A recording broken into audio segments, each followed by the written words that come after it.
Good morning, and welcome to the Lost and Found Book Review.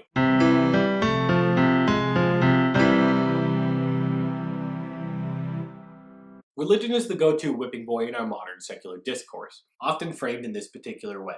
I, the rational human being, cannot believe in an anthropomorphic God due to insufficient evidence for its existence, and anyone who does believe in the aforementioned God is an idiot. By virtue of this profound insight, the self-assured atheist can be certain that he is governed by the light of reason, which gives validity to whatever the fuck else comes out of his mouth. And it is almost always a he. While I agree with the overall assessment that God is a human invention and not the other way around, it would be foolish of us to discount the ideas of religious thinkers simply because their arguments have sacred ornamentation, or assume that because we have taken a basic empirical position, we have then achieved a greater level of intelligence or morality. The authentic religious impulse is ultimately a central human one. It is the impulse that tries to make sense of the world around us in both meaning and motion.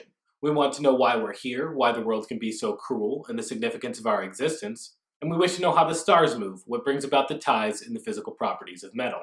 While the structure and motion of the universe has been sufficiently co-opted by the sciences, what it means to be in the human condition itself still remains a looming question with damning consequences. The book, A Layman's Guide to Religious Existentialism, covers 11 different thinkers from the Protestant, Jewish, and Catholic traditions.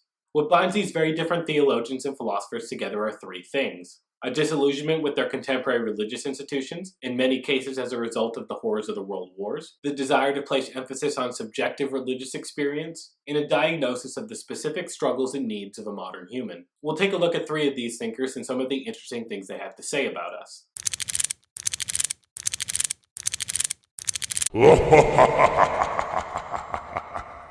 Non-Christian theories of man fail because they ignore the basic sin of pride and its pervasiveness.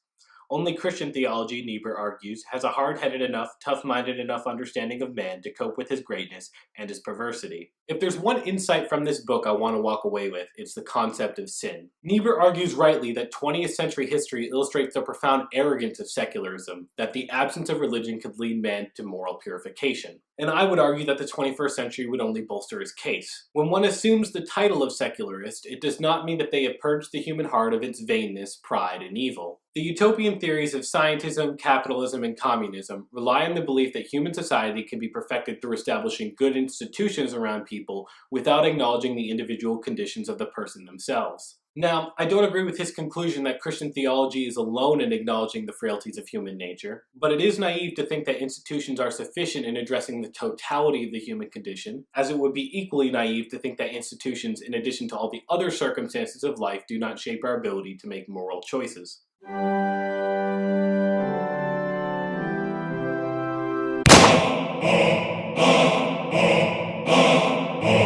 Men want proof of God. Does one prove the existence or reality of a person, except, of course, by the risk and commitment of living with him? Can one give the concept of an individual such as his mother-in-law or his sweetheart? Is it ever possible to define a man, to give the definition of one's husband or comrade? Persons can never adequately be conceptualized and thus reduced by thought to the level of objects. People are met, found, addressed, lived with, and only then are they truly known. As a formerly religious individual, one of the chief attractions of the gospel message was its focus on God as an other to be interacted with, not an abstraction to be conceptualized. The central question that I had when I became religious was not what my place in the world was, but in some sense to know the difference between what can be empirically verified personally and verified collectively. If God is to be known, he must be approached. The scientific method is used to build our communal knowledge. It is based on the idea that we can verify information through collective experimentation. If we do the same experiment and get the same results, we can then feel comfortable that our knowledge is well grounded within the bounds of our observation. However, suppose God appeared to you,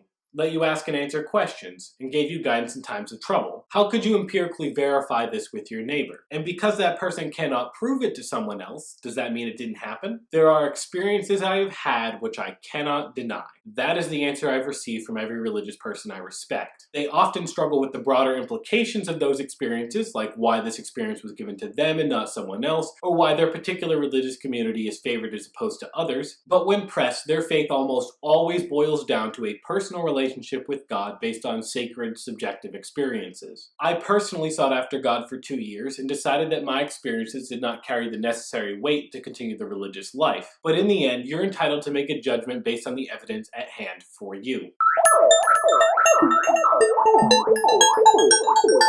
A satisfactory faith, therefore, is one which has pressed concern to the ultimate limit of human outreach, and founded man's existence on the reality of being itself. Tillich's claim is that the faith of real concern is that which addresses our most pressing question, what it means to interact with the infinite as the finite, and justify our existence as a relationship between ourselves and the reality we exist in. While Tillich uses this idea as a segue to Christian theology, taking the relationship between the infinite and the finite as the relationship between God and man, his reframing of human existence in these terms is instructive for the secular-minded. We will do almost anything to avoid contemplation of the transcendent in a meaningful way, whether that is through interacting with the vapid black hole of celebrity culture, or reducing our experience down to a set of ethical rules to be self-righteously enforced. We rarely contend with that which is ultimate, final, and compelling about existence, namely that we exist now, will stop existing later, and are surrounded by people that potentially exist with us. I think Tillich's conceptions give a broad base to discuss secular and theological positions to this diagnosis of humanity.